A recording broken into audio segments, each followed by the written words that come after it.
السلام علیکم ورحمۃ اللہ وبرکاتہ۔ میں ہوں رائے علی اور آپ دیکھ رہے ہیں میرا یوٹیوب چینل پاکستان میل اور فیس بک پیج۔ آج پھر شام قریشی صاحب کو ایف آئی اے نے گرفتار کر لیا۔ کیوں گرفتار کیا؟ کچھ کہہ رہے ہیں کہ سیفر میں گرفتار کیا۔ سیفر کیا ہے؟ ہر بندہ اپنا اپنا اس میں تجزیہ دے رہا ہے اور اپنے اپنے طریقے سے اس کا ترجمہ کر رہا ہے۔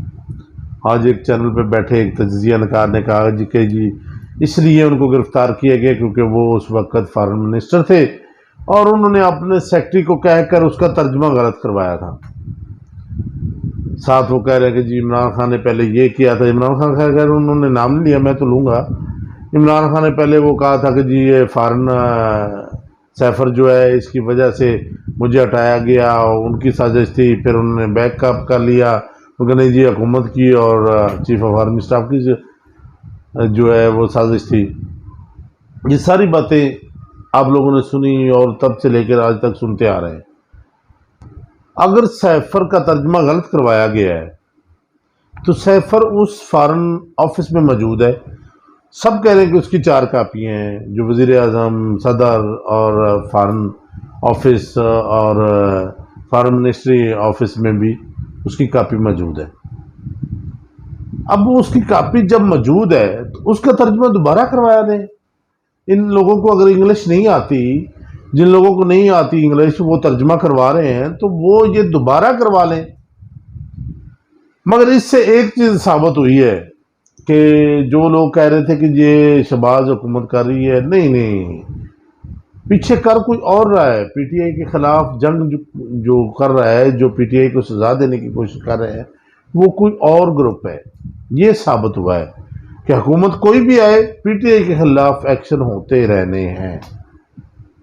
اب پی ٹی آئی والے کیا کرتے، کیونکہ جو ان کے لیگل ایڈوائزر ہیں پنجوتا صاحب، انہوں نے کہا ہے، ایک چینل پہ بیٹھے تھے، انہوں نے کہا ہے کہ جی ہماری جب ملاقات ہوئی تو انہوں نے عمران خان صاحب نے کہا کہ ایف آئی آئی تھی، ایف آئی اے نے مجھ سے انٹروگیٹ کیا، مجھ سے سوال جواب کیے سیفر کے بارے میں، اور ظاہر ہے اب وہ ان کی کسٹڈی میں ہے، وہ اپنی مرضی سے۔ دوسری بات یہ ہے کہ شاہ محمود قریشی کو جب گرفتار انہوں نے بلایا ہے، شاہ محمود قریشی کو گرفتار کیا گیا ہے، کیونکہ باقی تو تقریباً کابینہ ان کے جو لیڈر ہیں وہ سارے تقریباً اندر ہیں اور عدالتوں کے حکم مانے نہیں جا رہے۔ یہ اصل میں فقدان جو ہمارے ملک میں انصاف کا ہے، جسٹس کا ہے، وہ یہ ہے کہ ہماری عدالتیں بالکل بے باس ہو چکی ہیں، ہماری عدالتوں کے حکم بالکل نہیں مانے جا رہے۔ باتیں بہت سی ہیں کرنے کو۔ بہرحال ہم تو یہ کہتے ہیں کہ انصاف کا بول بالا ہونا چاہیے۔ اللہ تعالیٰ کی لاٹھی کسی وقت بھی چلے گی اور انصاف کا بول بالا ضرور ہوگا، اس امید پہ، کیونکہ اس ملک کو اب تباہی کی طرف لے جانے میں تو کوئی کسر نہیں چھوڑے گی۔ کچھ لوگ کہتے ہیں کہ جی ہم نے یہ کر دیا، ہم نے وہ کر دیا، کچھ بھی نہیں کہا۔ آپ غریب آدمی سے جا کر پوچھیں جو مزدوری کرتا ہے، اگر وہ ایک دن صرف اس کی دیہڑی میں سو جائے تو وہ کیسے کھانا کھاتا ہے، یہ وہی بتا سکتا ہے اس مہنگائی کے دور میں۔ اب گاڑی چلانے والے کو پوچھنے کی ضرورت نہیں ہے، موٹر سائیکل چلانے والے سے پوچھ لے کہ وہ موٹر سائیکل کیسے سروائیو کر رہا ہے۔ یہ حال ہے اس ملک میں۔ اب دوسرا جو میں آپ کو بتانا چاہتا ہوں کہ دریائے ستلج کے سراؤنڈنگ میں جو لوگ بیٹھے ہیں ان کے لیے بہت بڑا خطرہ پیدا ہو چکا ہے۔ بہت سے لوگ زیر آب آ چکے ہیں، بہت ساری آبادیاں، بہت ساری زمینیں جو زیر کاشت تھیں، جن میں کاشت ہوئی تھی، مونجی کی کاشت تھی، مکی کی کاشت تھی، وہ بہہ چکی ہے اس دریا کے پانی میں۔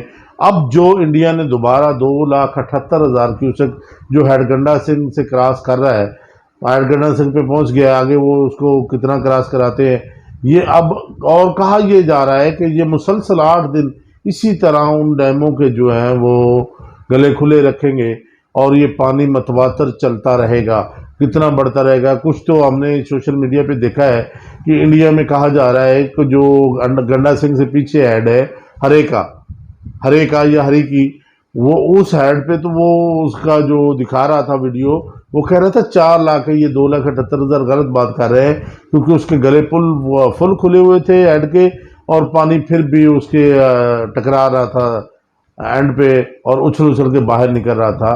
تو وہ کہتا ہے کہ جی اگر 300 تک اس کی کیپیسٹی ہے تو 300 جب گزرتا ہے تو 2-3 فٹ نیچے رہتا ہے، تو یہ تو اوپر اچھل کے آ رہا ہے، اس کا مطلب ہے یہ 4+ ہے۔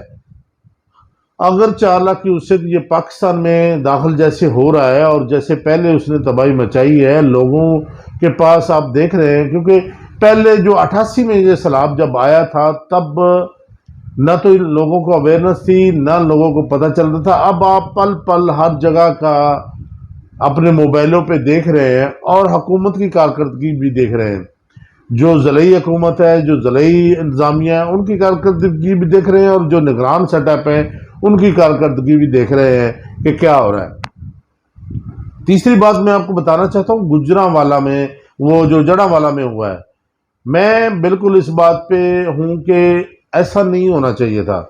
اگر ایک کا قصور ہے تو سزا ایک کو ملنی چاہیے تھی، مگر ہمارے ملک میں ایسا نہیں ہے۔ جیسے کہ آپ نے دیکھا 9 مئی والے واقعے میں قصور چند لوگوں کا تھا، سزا پوری پارٹی کو ملی، پوری کابینہ کو ملی، سب کو سزا ملی۔ وہی یہاں پر ہو رہا ہے کہ جو اگر ایک بندے نے وہ توبہ نعوذ باللہ اللہ تعالیٰ معاف کرے، اگر قرآن کی بے حرمتی کی تھی تو اسی کو سزا ملنی چاہیے تھی، نہ کہ وہ 300 گھر جلائے جاتے، 300 گھر والوں کو تباہ کیا جاتا، کیونکہ سب نہیں ہیں، سب کو سزا نہیں ملنی چاہیے۔ اس ایک بندے کو سزا ضرور ملنی چاہیے تھی، اور وہ سزا کا حقدار بھی تھا۔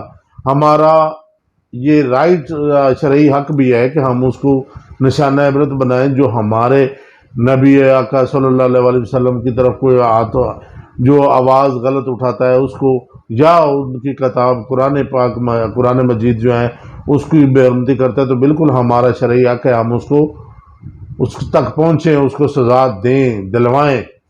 مگر جو ان کے ساتھی ہیں، جو اسی قبیلے سے، اسی مذہب سے تعلق رکھتے ہیں، ان کا کوئی قصور نہیں ہے۔ جڑانوالہ میں جو ہوا وہ غلط ہوا، ایک بندے کو سزا ہونی چاہیے تھی اگر اس نے کیا تھا۔ جن لوگوں نے دیکھا تھا ان کو چاہیے تھا کہ وہ صرف اسی وقت اس کو سزا دیتے، بجائے کہ انہوں نے وہ سارا انتشار پھیلا کر وہ سارا کچھ کیا۔ وہ غلط ہے، ہمیں ایسا نہیں کرنا چاہیے اس ملک میں، کیونکہ ہمارے نبی پاک صلی اللہ علیہ وسلم ہمیشہ یہ درس دیتے تھے کہ ہم نے پیار کرنا ہے، ہم نے برداشت کرنا ہے۔ اگر ہم بھی ان لوگوں کی طرح کریں گے تو ہم میں اور ان میں فرق نہیں رہے گا۔ تو اس لیے ہمیں سب کو، کیونکہ اس ملک میں بہت سارے مذہب بستے ہیں، عیسائی کمیونٹی جو ہے وہ تو بہت زیادہ ہے، کرسچن کمیونٹی کی، تو اس لیے وہ بھی ہمارے بھائی ہیں۔ ہمیں کسی کے مذہب پہ نہ انگلی اٹھانی چاہیے، نہ ہم اپنے مذہب پہ انگلی اٹھانے دیں گے۔ جو اٹھائے گا صرف ہم اسی کو سزا دیں تو وہ زیادہ بہتر ہے، نہ کہ ہم اس کے گھر والوں کو، اس کے قبیلے کو، اس کے جو مذہب میں باقی لوگ ہیں، اس بستی میں بسنے والے، ان کو سزا دیں۔ یہ غلط ہے۔ اللہ تعالی ہم سب کا حامی و ناصر ہو۔ اجازت دیجیے، اللہ نگہبان۔